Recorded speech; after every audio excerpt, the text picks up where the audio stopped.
Hürmetlik Şərq Türkistanlıq qərindaşlar. Şərq Türkistan xəbər agentliğinin xəbərlər proqramısını görüşünüzü qızğın qarşı alırıq. Tövəndə təfsili məzmunlarını diqqətinizə sunumuz. Bugün 31 dekabr 2025 yılının axırkı günü. Şərq Türkistan sürgündü hökumətinin Cumhur Reisi Doktor Məmtun Ağa Efendi yangi yillik uçurunu ijtimoiy axborot vositalarida o'rtoqlashib mundaq dedi. 2025 yılının axırıga yaqinlashayotgan vaqtimizda turib o'ylanish lozim. Biz barğansiri aniqsiz va parchalanib ketayotgan dunyoga qarab ketyapmiz. Bu yangi manzara bizni ayirib etadigan tarixiy bo'linishlardan ziyoda duch kelayotgan o'rtaq xirislar bilan xarakterlanadi. Bular sun'iy aql orqali boshqarilgan raqamli kontrolning tahdidi. Dunyo miqyosida kuchayotgan jug'rafiyalik siyosiy to'qinishlar, iqtisodiy muqimsizlikning cho'nqirlashishi va tengsizlikning kuchayishi, keng ko'lamda inson haqlarining dafsanda qilinishi va Şərq Türkistandakı irqiy qirg'inchilik qatorliq davomli ko'zdan qochirilgan vahshiyliklarni o'z ichiga oladi. Biz Uyg'urlar 2025 yilda qattiq azob uqubat tortdik. Bizga zulm qilayotgan zolimlarga qarshi turdik va xoinlarimizni kuzatdik. Shuning bilan bir vaqtda G'arb va dunyoning boshqa joylaridagilarning o'xshash qiyinchiliklarga duch kelayotganligini ojizlik bilan kuzatib turdik. Bu cho'nqur azobliq safar faqat parlaq at uchun bo'lgan intilishimizni emas, balki inson bo'lish sifatimiz bilan o'rtaq mavjudlik krizisi bilan kurash qilayotganligimizni cho'nqur his qildirdi. Shunga harakatimizda texmi cho'ng birlik, ko'z qarashlarimizda aniqlik, har zamonqidan texmi qarorli bir shaklda mavjudligimizni saqlash uchun kuchli iroda bilan tirishishimiz shartdir. Hammadan avval yangi yilingizga muborak bo'lsin. Şərq Türkistan sürgündü hökumətinin Tashqi ishlar və bexatarlik ministri Salih Xudoyor 3 hafta ilgari Avstraliyalik iqtisodshunos, siyosiy faoliyatchi Gonter Fillingerning ziyoratini qabul qilib, Şərq Türkistan və mustaqillik ko'rishi haqida so'ralgan savollarga javob berdi. Suhbatning bosh qismini oldingi xabarimizda anglatgan edik. Hozir davomini olamiz. Riyosatchi Gonter Fillinger haqiqatan muhim davlat ekan Şərq Türkistan. Shundaqmi deganida Tashqi ishlar va bexatarlik ministri Salih Xudoyor shundaq, yolg'iz nupusli emas, yer ko'lami shundaq. Ya'ni 1,828,418 kvadrat kilometr. Xitoyning yer maydonining 4dan biriga teng. Fransiya Şərq Türkistanning 4dan biriga teng. Keng territoriyaga, mo'l tabiiy boylik va mineral boyliqlarga ega deb javob berdi. Riyosatchi dunyodagi nurg'un davlatlar nomrod, chorasiz, yordamga, yulashga muhtoj deb ansirab mustaqil bo'lishni xohlamaydi. Şərq Türkistan boy davlatmi yoki nomrod davlatmi deb so'rganida shundoq cho'ng bir territoriyaga ega, tabiiy va mineral boyliqlari mo'l. Xitoyning moy va tabiiy gaz ehtiyojining 33% Şərq Türkistandan ta'minlanadi.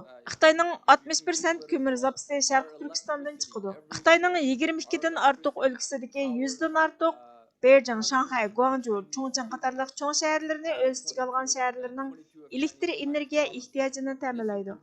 Uning ustiga bizning davlatimizdan chiqadigan 900 milliard kub metr tabiiy gaz har yili Xitoyning 22 o'lkasidagi 122 shahrining ehtiyojini qondirdi.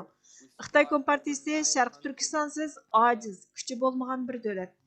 Amaliyotda majburiy emgakka selingan insonlar dunyo bozorini to'yg'izadi. Undaq bo'lmaganda Xitoydagi emgakning tannarxi ortadi. Ular arzon mahsulotlarni o'zliksiz ishlab chiqara olmaydi. Chunki bizning millionlagan kishilarimiz pul emgak zavodlarida qo'llanib, bu turdagi mahsulotlarni ishlab chiqardi dedi. Riyosatchi Xitoy 2001 yildan e'tiboran Dunyo savdo tashkilotiga a'zo. Ular iqtisodda haqiqatan g'alaba qildi.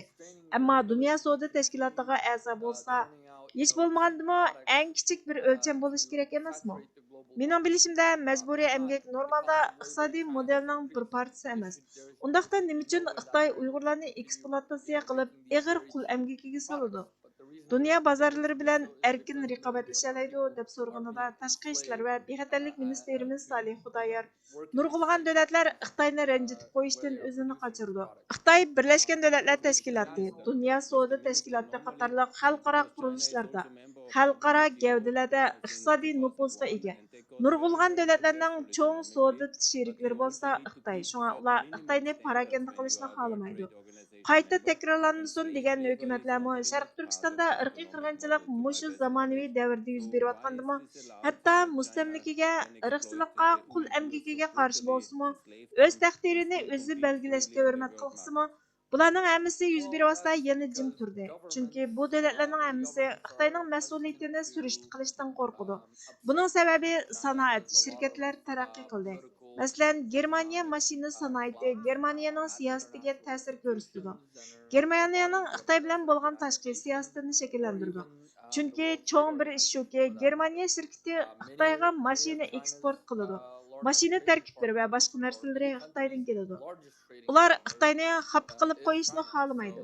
Gerçi bizning xalqimizni qul emgikiga soladiganligini bilgan taqdirdami, Volkswagen avtomobillarini sotib oladi dedi.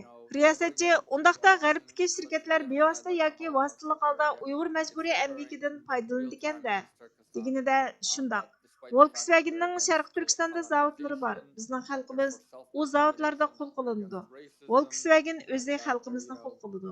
Bultur taqilib Xitoyga setyapti. Texnik jihatda amaliyotda setilmadi. Bir necha yil tanqid qilinib, mas'uliyatini surishti qilishni talab qilgandan keyin igidorchilik huquqini almashtirdi. Bu faqat Mustaqning bir ko'ringan tarafi.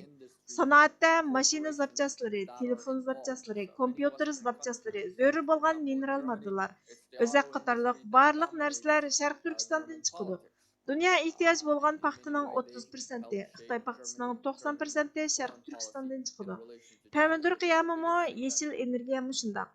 Yer shariy quyosh energiya taxtasiga zarur bo'lgan polikarbonatning 40 yoki 45%, quyosh energiya taxtasiga kerakli bo'lgan materiallar Sharq Turkistondan chiqadi.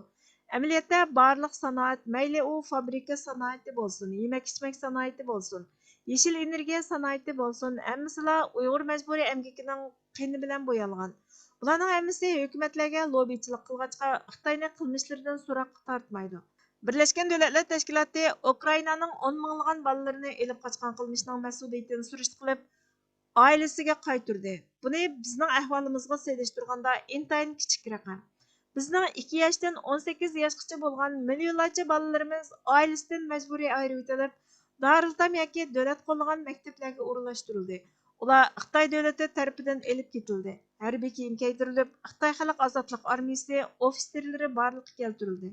Ularning miyasi yo'yilib, kelajakdagi Xitoyning dushmanlariga qarshi, G'arbga qarshi Xitoy askarlari barliqqa keltirildi.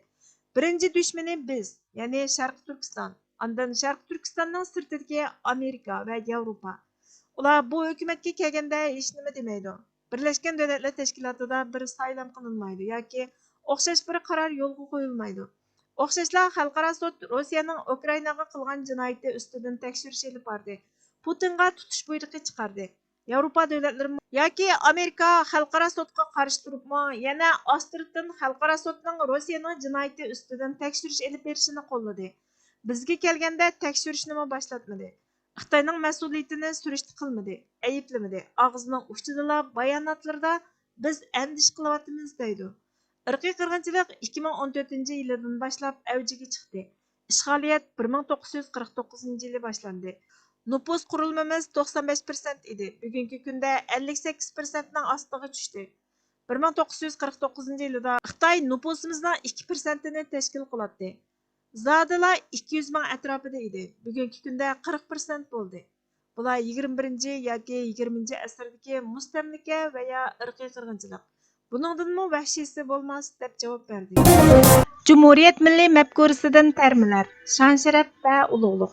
Bir qism yuzaki insonlar shon-sharaf va kattalikni pulga sundirib o'ylab oladi. Ular hatto haq yoki nohaq usulda bo'lishidan qat'iy nazar biror obro' yoki mansab egasi bo'lishdek cho'ng-cho'ng imoratlarni yasab o'tirishdek, nochi eti harvisi bo'lishdek, boshlariga qimmatbaho narsalarni kiyib, isiz ton kamzullarni kiyishdek, odamiylik sharafga aloqasi yo'q narsalarni orzulab o'tadi. Bundaq o'ylash xatodir. Amaliyotda inson uchun haqiqiy sharaf uning insoniyat dunyosiga, jumladan vatani va mamlakatiga xizmat qilishdan keladi. Insonlar jamiyatiga xizmat qilmaydigan hamda yurti va xalqiga manfaati tegmaydigan mal dunyoning ayvon saroy, bog'-baron, isil kiyim-kechaklarning hech qaysisi insoniy ulug'liqdan, sharaf, izzat jumlasidan sanalmaydi. Bundaq narsalarning haqiqiy ulug'liq va odamiylik fazilatlar bilan bog'lanishi yo'q. Haqiqiy sharaf va haqiqiy ulug'liq insonlar dunyosiga, vataniga va millatiga xizmat qilish bilan, ularga yaxshilik qilish bilan bo'ladi. Janob Haq insondan uningga ato qilgan ne'mat va qudratlarni umumning manfaatiga qanchalik ishlatganligidan, qaysi xil ishlarga ishlatganligidan so'ramay qo'ymaydi. Shaxsiy mol-mulk yig'ish va dunyo to'plashning bashariyat tarixida hech ahamiyati ko'rilgan emas. Bu narsalar bo'lmasmi, vatani va millatiga xizmat qilgan kishi tarix nazarida yanada sharaflidir. Shunga millatiga xizmat qilgan buyuk zotlar barcha dunyo ahlida nomi muqaddas bo'lgan va ta'zim bilan yod etilib kelgan. İslamiyatdimi Ömer, Ali, Hamza va Xolid radhiyallohu anhularga o'xshash buyuk zotlar, Tariq ibn Ziyod, Qutayba ibn Muslim kabi Fatih sardorlar, adashsiz, sanab tugatgisiz ulug' mujohidlar, ulamolar, mujtahidlar va hukmronlarning hammasi millati islomiyaga, ya'ni musulmon xalqlariga qilgan xizmatlari bilan mashhurdir.